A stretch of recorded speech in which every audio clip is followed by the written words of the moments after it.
Good evening. Welcome to South Asia Newsline. I'm Yeshi Chanzom. Here are the top stories we are tracking for you on Wednesday, the 5th of May. India posts record daily rise in coronavirus deaths as cases top 20 million. US envoy Khalilzad says strong international consensus against Taliban military takeover. And coronavirus wave forces Nepal to cremate bodies out in open.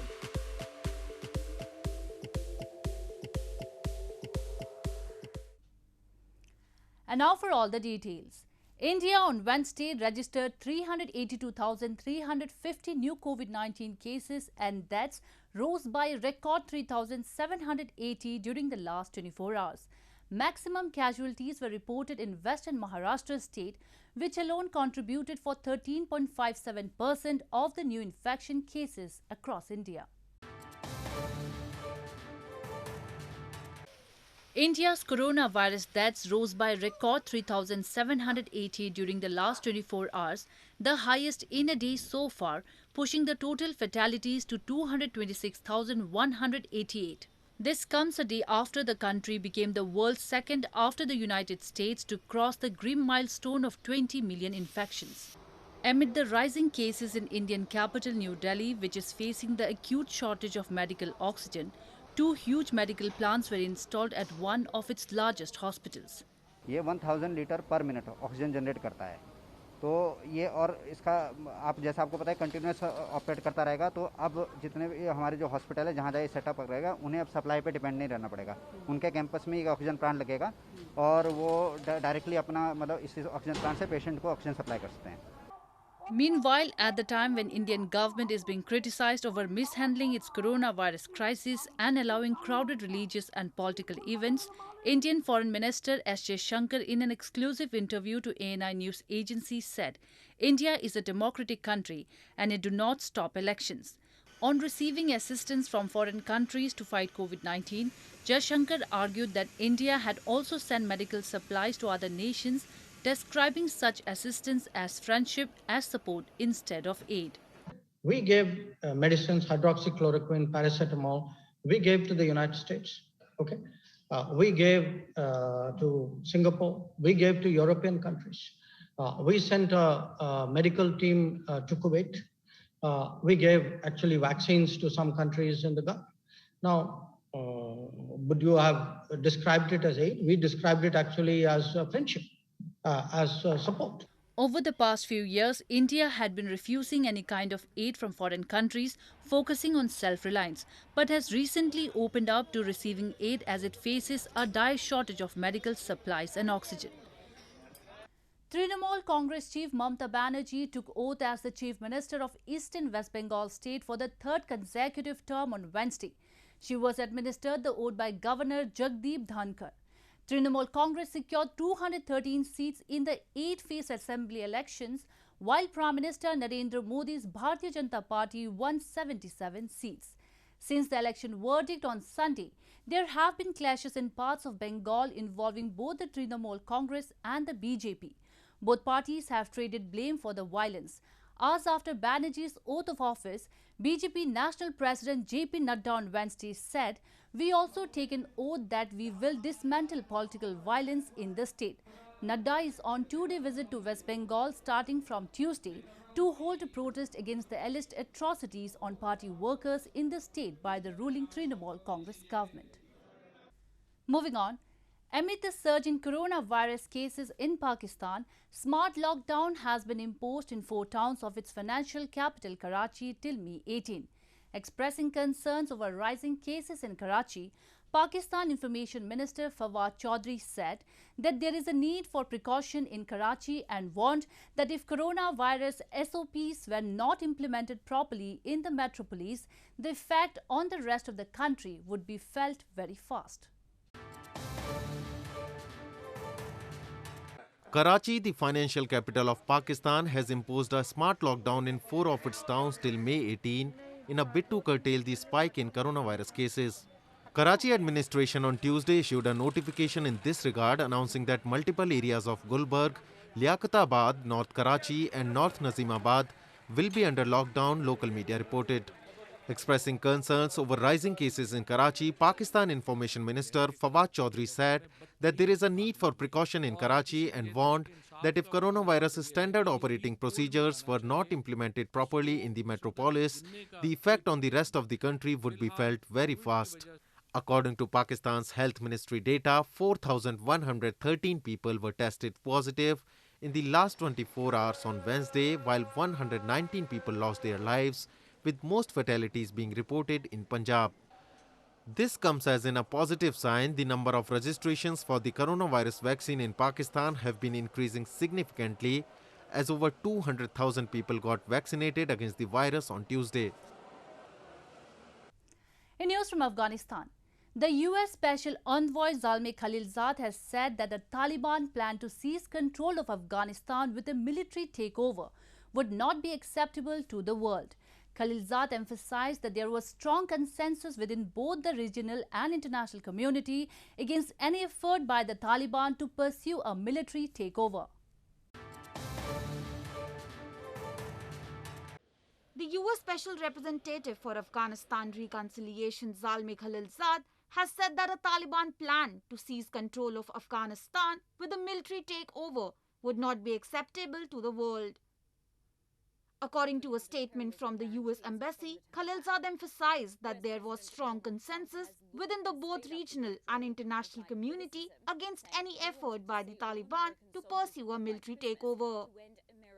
Only a negotiated settlement can end over 40 years of war in Afghanistan, and Ambassador Khalilzad pledged common cause with Afghan leaders to accelerate efforts to reach an inclusive settlement and permanent and comprehensive ceasefire.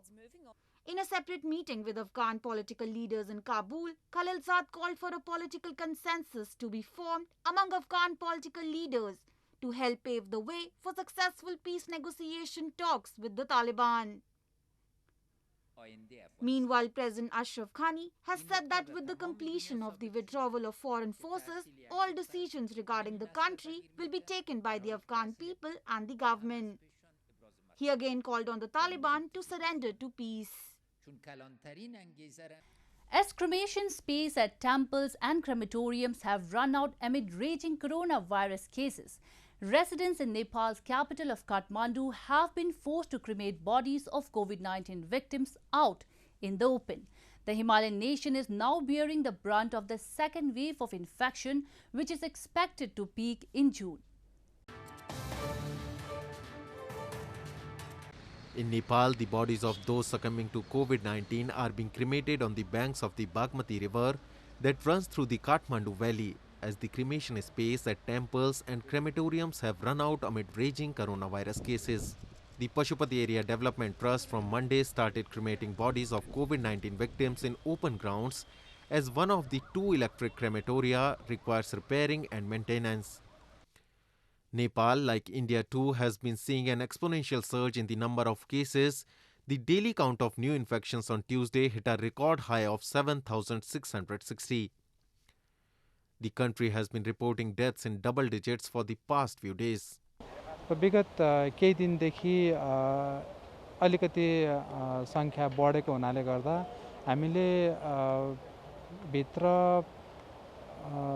धेरै समस्या नराखिकन सिधै क्रिमेसन गर्ने प्रोसेसमा गयौं।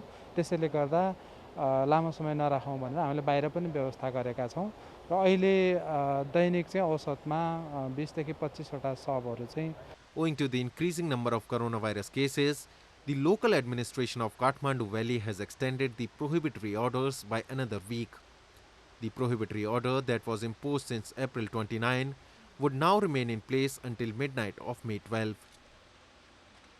Moving on, Sri Lanka is facing a shortage of 600,000 doses of the Oxford AstraZeneca Covishield vaccine to complete the second round of the vaccine program. State Minister of Primary Healthcare, Epidemics and COVID Disease Control Dr. Sudarshini Fernandopoulos, during the debate on the situation the country is facing in the face of COVID risk in the Parliament, cited the shortage due to delay in delivery of vaccines from manufacturer India. Dr. Sudarshini Fernandopulle, State Minister of Primary Healthcare, Epidemics and COVID Disease Control on Tuesday, acknowledged in the Parliament that Sri Lanka is facing a shortage of 600,000 doses of Oxford AstraZeneca COVID-19 vaccine. Under the first round, 925,242 persons were vaccinated, and at present, Sri Lankan Health Ministry has about 350,000 doses. And as a result, there is a shortage of 600,000 doses because of the delay in getting them from India. Sri Lanka is also looking towards the research that is taking place about a cocktail vaccine for the second dose to those who already received the vaccine. Sudarshini said, adding a decision will only be made on the matter based on global research and approval. Meanwhile, the Indian Ocean island nation received its first batch of the Russia Sputnik V vaccine on Tuesday. The number of COVID patients is rapidly rising across the country over the last week. Sri Lanka's total number of positive cases have reached 111,753 with 696 fatalities. The first drive-in vaccination centre in India's financial capital, Mumbai, opened on Tuesday and was received with a positive response. Senior citizens and specially able citizens can get their vaccine doses while sitting inside the car at this facility.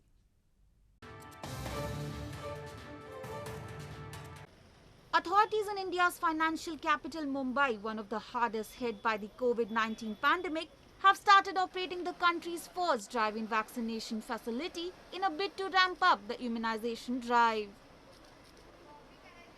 Senior citizens and specially able citizens can get their vaccine doses while sitting inside the car at this facility. Beneficiaries will have to spend 30 minutes inside the vehicle for the vaccination process. If you have aged patients at home, तुमको तुम्हारा गाड़ी का safety भी रहता है, convenience भी रहता है, प्लस गाड़ियों के बीच में डिस्टेंस का सोशल डिस्टेंसिंग भी हो जाता है, बिकॉज दूसरी जगह जाके लाइन में खड़े रहोगे तो फिर आपने उतना ही रिस्क रहता है इन्फेक्शन का, क्रॉस कंटामिनेशन का, तो this is much better option. बहुत अच्छा एक्सपीरियंस है. मैं चल नहीं सकता, मुझे प्रॉब्लम है. 74 ईयर ओल्ड और मेरा बेटा है doctor Saad, and my this thing is there. She's chartered accountant. It's big company. They have brought me here. और बहुत अच्छा एक्सपीरियंस है, बहुत अच्छा है गाड़ी में बैठ के ये करके लेना हमारे जैसे लोगों के लिए. India, with the world's biggest vaccine making capacity, has partially or fully immunized only 9.5% of its 1.35 billion people, according to the government's CoWIN portal.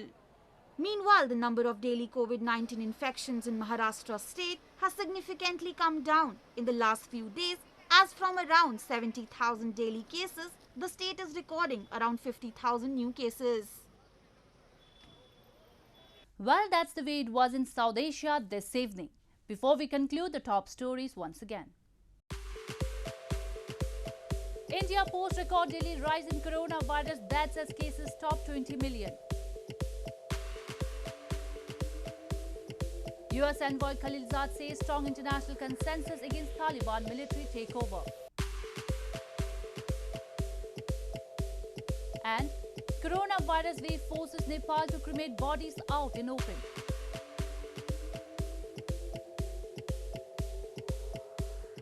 Now our viewers can watch the show on SouthAsiaNewsline.com.